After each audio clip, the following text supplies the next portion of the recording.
TikTok para TikTok. El reloj avanza y el futuro de la plataforma pende de un hilo. Millones de usuarios, influencers y pequeños negocios en suspenso. Su fuente de ingresos podría desaparecer de Estados Unidos. Rastrean los pasos del asesino de Nueva York, identificaciones falsas y un viaje desde fuera del estado. La planeación de un crimen cuidadosamente elaborado, pero un error podría ser su perdición. Tendremos nuevos detalles de esta cacería humana.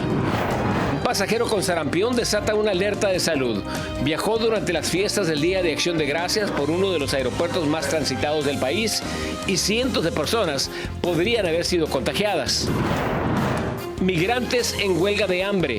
Se tapan la boca para presionar al gobierno mexicano por ayuda para llegar a la frontera antes de que las cosas se compliquen. Sus vidas corren peligro. Así comienza su noticiero Estrella TV.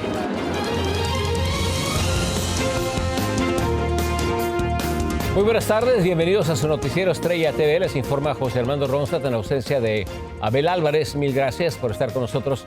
Iniciamos con lo siguiente, con un fallo judicial que sacude las redes sociales y deja en vilo a millones de estadounidenses. Este viernes, un tribunal federal de apelaciones respaldó una ley que podría prohibir TikTok en Estados Unidos si no se separa de su empresa matriz china ByteDance. El tiempo para tomar la crucial decisión se agota. Rubén Pereira tiene reacciones y el impacto de esta medida para los usuarios. Como aquí en nuestro TikTok podemos ver que tengo varios videos donde se enfoca en un producto que ofrecemos. Para Adriana Zapata, la red social TikTok ha sido fundamental para dar a conocer todo lo que ofrece en su restaurante de cocina mexicana. Gracias a TikTok hemos podido expandir la audiencia que tenemos a nuestro negocio. Familias de otros estados vienen a visitarnos por videos que vieron en el TikTok. Por eso le preocupa que TikTok deje de funcionar en Estados Unidos, tras el fallo de una corte de apelaciones a favor de una ley que firmó el presidente Biden para que TikTok, que pertenece a una empresa china, sea vendida a una empresa estadounidense o se prohíba su uso en Estados Unidos a partir del 19 de enero.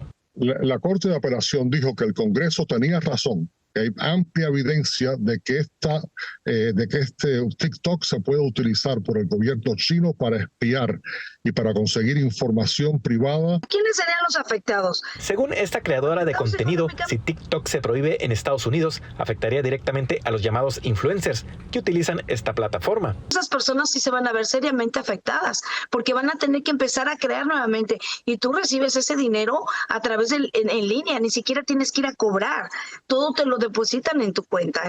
TikTok tiene más de 150 millones de usuarios aquí en los Estados Unidos y en un comunicado dio a entender que acudirá a la Corte Suprema para defender esta plataforma. Y agregaron, desafortunadamente la prohibición de TikTok fue concebida e impulsada basándose en información inexacta, defectuosa e hipotética, lo que resultará en una censura total del pueblo estadounidense. El presidente electo Donald Trump, quien entra en funciones el 20 de enero, en un principio se mostró a favor de prohibir TikTok en Estados Unidos, pero después expresó que apoyaría a la plataforma. Mientras espera qué ocurrirá en esta batalla, este experto en redes sociales aconseja lo siguiente. Hay plataformas adicionales como Instagram Reels, Stories, YouTube Shorts, o empezar a migrar ese contenido que ya tengo en TikTok, a lo mejor mostrarlo en otro tipo de plataformas, para no seguir perdiendo como ese alcance que ya teníamos sembrado en TikTok, ¿no? En Phoenix, Arizona, Rubén Pereira, Noticias Estrella TV. Pasamos a información desde Nueva York con una actualización en el juicio de Daniel Penny, el infante de Marina acusado por la muerte de un joven en el metro. Después de 3 días deliberando, el jurado no pudo llegar a un veredicto y el juez desestimó el cargo principal de homicidio en segundo grado. El jurado habrá de continuar deliberando el lunes si Penny es culpable del cargo de homicidio por negligencia criminal. Penny es acusado de ahorcar hasta la muerte a Jordan Nelly, un hombre desarmado que trabajaba como imitador de Michael Jackson y que posiblemente estaba teniendo una crisis mental. Y continuamos en Nueva York, donde continúa la cacería humana por el asesino de Brian Thompson, el director ejecutivo de la compañía United Healthcare. Diferentes agencias de las fuerzas del orden recopilan nuevas pistas que podrían llevar a la captura del sospechoso. María Teresa Sarabia tiene las últimas evidencias de este caso. El presunto asesino de Brian Thompson, director ejecutivo de United Healthcare, pudo haber viajado en un autobús Greyhound desde Atlanta hasta Nueva York el 24 de noviembre. La policía investiga los nombres de las personas que compraron pasajes para tratar de identificarlo. Pero el mayor error que cometió el sospechoso y que podría llevar a su captura fue el momento en que se registró en el hostal de Manhattan y la empleada le habría pedido que mostrara su rostro para compararlo con su identificación. Ese momento de coqueteo cuando se baja la máscara y sonríe de oreja a oreja puede ser la pista más importante, aunque se cree que utilizó una identificación falsa. La policía está usando alta tecnología de reconocimiento facial para identificarlo. Otra imagen crucial es donde se le mira haciendo una llamada telefónica luego del asesinato, algo que expertos dicen podría cambiar el rumbo de la investigación. Pero por el momento las autoridades siguen analizando a detalle las evidencias físicas que el asesino dejó, las huellas digitales en una botella de agua y 2 envolturas de barras energéticas que el sospechoso compró en un Starbucks poco antes, así como también un teléfono desechable. Los casquillos de bala con palabras escritas que quedaron en la escena del crimen también están siendo rastreados utilizando la Red Nacional de Información Balística. Y no solo esto, también la policía se encuentra investigando qué era lo que pasaba entonces en la vida de Brian Thompson, que quizá originó el conflicto. El ex supervisor del FBI, Rod D'Amico, dice que el crimen tiene todos los ingredientes de una venganza vinculada a la empresa de la víctima y dice que incluso United Healthcare podría resultar responsable. The fact that they knew he was getting threats, was it known to them? And did the board not then provide security at an event that was known? Even though they say they didn't advertise it, it's very easy to find out this information. María Teresa Sarabia, Noticias, Estrella TV. También avanza la investigación del tiroteo en un jardín de niños de una escuela religiosa al norte del estado de California que dejó a 2 menores heridos. El tirador que se quitó la vida fue identificado como Glenn Litton, de 56 años. Sufría de enfermedad mental y tenía un largo historial delictivo. Las víctimas que continúan hospitalizadas fueron identificadas como Román Méndez, de 6 años, y Elías Wolfer, de 5 años. El alguacil del condado Butte dio una actualización de su estado de salud. The boys are both in critical condition. They have a very long road ahead of them in terms of recovery. It's very likely that they are going to have a number of surgeries as going forward. Las autoridades descubrieron que el tirador había escrito sobre el ataque justificándolo como una respuesta a la violencia que se lleva a cabo en el Medio Oriente. Y el presidente Joe Biden está considerando la posibilidad de otorgar indultos preventivos a personas que Donald Trump amenazó con represalias. Las discusiones han incluido nombres como el senador demócrata por California, Adam Schiff, la ex representante republicana por Wyoming, Liz Cheney, y el doctor Anthony Fauci. Aunque aún no se ha tomado una decisión, algunos demócratas e incluso algunos republicanos están apoyando esta idea. Pasamos ahora a noticias de salud. En California, las autoridades sanitarias alzan la voz de alerta por un caso de sarampión detectado en el aeropuerto de Los Ángeles en uno de los días más ocupados del año. Miles pudieron haber estado expuestos. Fernando Mejía habló con una doctora y nos informa cuáles son los síntomas que hay que monitorear. Esta persona contagiada con sarampión estuvo en el aeropuerto de Los Ángeles el miércoles 27 de noviembre, un día antes del Día de Acción de Gracias en la Terminal B, entre las 12:30 p.m. y 6 p.m. La alarma es porque la gente no se está vacunando desde hace varios años, entonces ahorita la gente se está exponiendo de manera más importante. Esta persona no identificada llegó en el vuelo 0736 de la aerolínea Qatar procedente de Doha. Las autoridades le piden a la gente que estuvo en el aeropuerto ese día o venía en ese vuelo que por favor estén al pendiente de síntomas de sarampión, ya que es una enfermedad muy contagiosa. El sarampión es una enfermedad altamente contagiosa, entonces el problema es que es inclusive mortal si alcanzas a no tener la atención adecuada. En el aeropuerto este día las personas reaccionaron con cautela y resignados ante la necesidad de viajar. Ya no pienso en eso, ya es un riesgo que se toma ahora, ¿no? Ya estoy vacunado, entonces eso no es problema, ya no creo que sea un problema. La mejor arma en contra del sarampión es estar vacunado. Si no está y estuvo expuesto, los síntomas podrían reflejarse entre 7 y 25 días del contagio. Se recomienda consultar con su médico si tiene alguno. Los primeros síntomas empiezan como una gripa, incluyendo con conjuntivitis, es decir, irritación, enrojecimiento de los ojos, manchas que empiezan normalmente en la cara y luego se disminuyen, se van hacia el cuerpo, y también manchas dentro de la boca. También pueden presentar fiebre muy alta. Mujeres con embarazos de alto riesgo, personas con el sistema inmunológico comprometido y bebés son las que corren más riesgo. Las vacunas contra el sarampión tienen una eficacia del 97%. Cuando no estamos todos protegidos, no existe esta inmunidad, este escudo de protección hacia los vulnerables y por eso el riesgo de contagio es mayor. Los casos de sarampión aquí en Estados Unidos se han duplicado en lo que va del año. Se han reportado 280 casos hasta finales de noviembre. De esos, el 40% requirieron hospitalización. Fernando Mejía, Noticias Estrella TV. En otras noticias, el gobierno federal anunció hoy medidas para evitar que la gripe aviar se siga propagando. Transportistas y procesadores de lácteos que manejan leche cruda deben recolectar y compartir muestras con el Departamento de Agricultura cuando se les pida. Todo esto para identificar pronto qué ganados podrían estar infectados con la cepa de gripe aviar, que ya provocó brotes en aves de corral y rebaños lecheros, con más de 700 contagiados.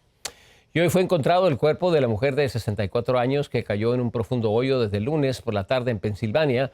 La policía informó que Elizabeth Pollard manejó junto con su nieta de 5 años a una comunidad del condado de Westmoreland para buscar a su gato. Se cree que la mujer se bajó de la camioneta y al salir caminando se precipitó al agujero de unos 3 pisos de profundidad. Tenemos una breve pausa comercial, pero regresamos con más noticias. Sigan con nosotros. El plan de deportaciones de Donald Trump se complica. Países en una lista de recepción de migrantes de otras nacionalidades ya reaccionaron. Huelga de hambre. La desesperación lleva a los migrantes a tomar medidas extremas en busca del sueño americano. La naturaleza muestra su furia en Colombia. Una avalancha deja varios heridos y desaparecidos. Tenemos las imágenes al regresar. El presidente electo Donald Trump anunció nuevos nombramientos clave para avanzar en su agenda de migración y seguridad nacional. Rodney Scott, ex jefe de la patrulla fronteriza, fue seleccionado como comisionado de aduanas y protección fronteriza, conocido como el CBP. Scott sirvió a la agencia durante casi 3 décadas. En el primer mandato de Donald Trump ayudó a implementar políticas polémicas como el Título 44 y Quédate en México. Otro de sus nominados es Caleb Vitello, quien asumirá como director interino del Servicio de Control de Migración y Aduanas, conocido como ICE, un puesto clave para su política de migración de línea dura. Y los 4 países que supuestamente estaban en una lista de Donald Trump para recibir a deportados de otras naciones rechazaron totalmente el plan. Panamá, las Bahamas, Granada y las Islas Turco y Caicos informaron que no pueden recibir a migrantes de otros países que sean expulsados de Estados Unidos. Por su parte, la canciller de Panamá indicó que no estaban obligados a hacerlo, mientras que las Bahamas y las Islas Turcas y Caicos dijeron no contar con los recursos. Y decenas de migrantes decidieron comenzar una huelga de hambre en Oaxaca, México, desesperados por no poder avanzar en su camino a Estados Unidos. Y es que les urge llegar antes de que comience la próxima administración de Donald Trump. Víctor Blázquez está en la Ciudad de México y nos cuenta qué es lo que están pidiendo. Unos 40 migrantes están en huelga de hambre. Se han tapado sus bocas con cinta de pegar en el municipio de Santo Domingo, Zanatepec, Oaxaca, para pedir ayuda al gobierno federal para que los lleve a la capital del país y desde ahí continuar su camino hacia Estados Unidos. No le estamos pidiendo nada más, sino que nos ayude con lo que usted pueda. Nosotros queremos los buses, por todo, por los niños, por las mujeres. Incluso le piden al futuro presidente estadounidense Donald Trump que haga una evaluación para que los más necesitados, los que tienen estudios y estén libres de delitos, que entre esas medidas trate de por lo menos estudiar al migrante bueno, al migrante que de verdad tiene las capacidades y los estudios y las ganas de echar para adelante, y separarlos de los migrantes que él dice que son las personas que van a hacer lo malo en el país. Y es que hay desesperación por llegar a la frontera norte de México en 1 mes y medio, pero su avance puede retrasarse por los agentes migratorios que sirven como muro o los grupos delictivos que los llegan a secuestrar. Por eso piden transporte para unos 1,000 de ellos. Es un acto de resistencia civil pacífica a fin de llamar la atención de la opinión pública para que la opinión pública presione al Estado mexicano. Es una llamada de atención, es una llamada de auxilio de mujeres y niños migrantes. Aunque la presidenta Claudia Sheinbaum sostuvo que hubo una reducción del 74% de los migrantes que llegan a la frontera, para esta activista, en las próximas semanas podrían aumentar el número de personas en movilidad, tratando de alcanzar su sueño americano. La realidad es que en los próximos meses veremos muchos contingentes intentando llegar, sobre todo antes del 20 de enero seguro, los flujos van a aumentar. Desde principios de noviembre, unas 4 caravanas se han movilizado hacia la frontera norte. Esto después de que se supiera que el próximo presidente de Estados Unidos será Donald Trump. En Ciudad de México, Víctor Blázquez, Noticias Estrella TV. Continuamos con más información de la República Mexicana, donde las autoridades federales siguen dando contundentes golpes al cártel de Sinaloa. 5 presuntos integrantes del grupo criminal fueron capturados, entre ellos Horacio Félix Loaiza, hermano de Omar, alias El Pelón, y operador financiero de Los Chapitos. Se cree que el trabajo de Loaiza era pagar las nóminas en Culiacán y en el resto del estado de Sinaloa. Los arrestados tenían en su poder 250 gramos de pastillas de fentanilo, varias armas y también varias balas. En Colombia se libra una frenética batalla contra el tiempo para lograr encontrar con vida a varias personas, entre ellas a 3 niños, a las que se llevó un río de lodo y piedras. Una luz sorprendió a varias familias en la madrugada y sepultó sus casas. En Bogotá, Carolina Gómez nos tiene lo último sobre esta catástrofe. Avalancha en el cañón del Micay. La tragedia golpeó a los habitantes del municipio mientras dormían. 3 niños y un adulto fueron arrastrados por las aguas y el lodo, que también dejó 9 heridos. Las autoridades luchan contra el tiempo para buscar una ruta segura de acceso, para encontrar a los desaparecidos, porque a pesar de la tragedia, los combates con los grupos armados ilegales no cesan. Inicialmente hubo una evacuación por parte de la comunidad de 9 personas al casco urbano del corregimiento del Plateado, al hospital de Plateado. Se logró estabilizar 7 personas, pero 2 por su gravedad fueron trasladadas al hospital del municipio, casera municipal de Argentina. Los sobrevivientes dicen que esta furia de la naturaleza no les dio tiempo de reaccionar y que el impacto destruyó varias viviendas, dejando a decenas de personas sin hogar. Son 6 casas las que se las llevó la avalancha, donde también mi hija, mi yerno, mis 2 nietos y un sobrino también fueron también que quedaron atrapados. Mientras equipos de búsqueda locales trabajan sin descanso, la comunidad mantiene viva la esperanza. Sin embargo, el tiempo corre y la montaña, que parece guardar sus secretos por la minería ilegal que se vive en la zona, sigue muy inestable. Según las primeras informaciones, los niños desaparecidos tienen entre 7 y 10 años y aún no se tiene ningún rastro, ni de ellos ni del adulto que los acompañaban. Por ahora, en la ciudad más cercana, Popayán, se instaló un puesto de mando unificado del gobierno para ver cómo hacen llegar las ayudas y poder rescatarlos. En Bogotá, Colombia, Carolina Gómez para Noticias Estrella TV. Los invitamos a que sigan con nosotros. Regresamos con más información después de la pausa. En Guatemala, un atleta paralímpico alcanza la cúspide de su carrera, pero va por mucho más. Y con más esplendor que nunca, la Catedral de Notre Dame está lista para abrir sus puertas de nuevo. Un guatemalteco que a los 19 años perdió la vida accidentalmente nunca se ha rendido, se impuso la adversidad y ahora, más de 20 años después, es uno de los laureados atletas paralímpicos de su país. Nuestro corresponsal José Flores nos tiene su historia. Pese a quedarse ciego por una mala práctica médica, el atleta paralímpico guatemalteco Isaac Leiva continuó con su fase de preparación para seguir representando en el plano internacional a Guatemala y este viernes volvió a brillar en el Torneo Nacional Paralímpico de Atletismo. Tengo el récord nacional en impulso de bala con 10 metros 59. Tengo el récord centroamericano en disco con 32 metros 76. Este evento nos sirve como un test, un parámetro para saber cómo vamos a estar para prepararnos para el Mundial. El atleta dio a conocer cuál es la clave de su éxito.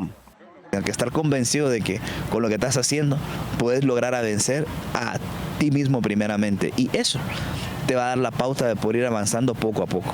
El deportista considera que la cúspide en su carrera fue haber clasificado a los Juegos Paralímpicos en Londres 2012 y Tokio 2020, por lo que trabaja a diario para tratar de representar nuevamente a Guatemala en los Juegos de Los Ángeles en 2028.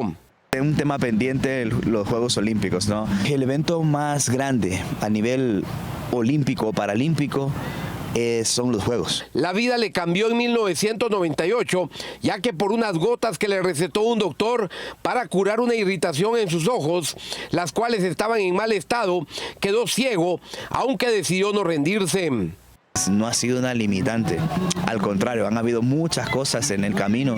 Ya, bueno, me he caído, me he levantado.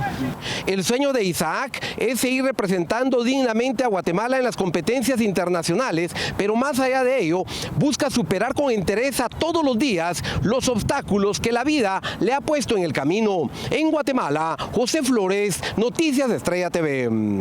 Todo está listo para la reapertura de la icónica Catedral de Notre Dame en París, reconstruida luego del devastador incendio en el 2019. La ceremonia iniciará mañana con el arzobispo Loren Ulrich, guiando a más de 1.500 invitados a un servicio de reapertura, mientras que el domingo se va a oficiar una misa inaugural con ritos especiales para consagrar el altar principal de la iglesia. El presidente electo de Estados Unidos, Donald Trump, y decenas de líderes mundiales han aceptado la invitación del presidente de Francia a la reapertura. Las entradas al público para la primera semana de misa, escuche esto, se agotaron en tan solo 25 minutos. Gracias por acompañarnos esta tarde. Los esperamos en su noticiero nacional cierre de edición. Muchas gracias. Yo soy José Armando Ronda.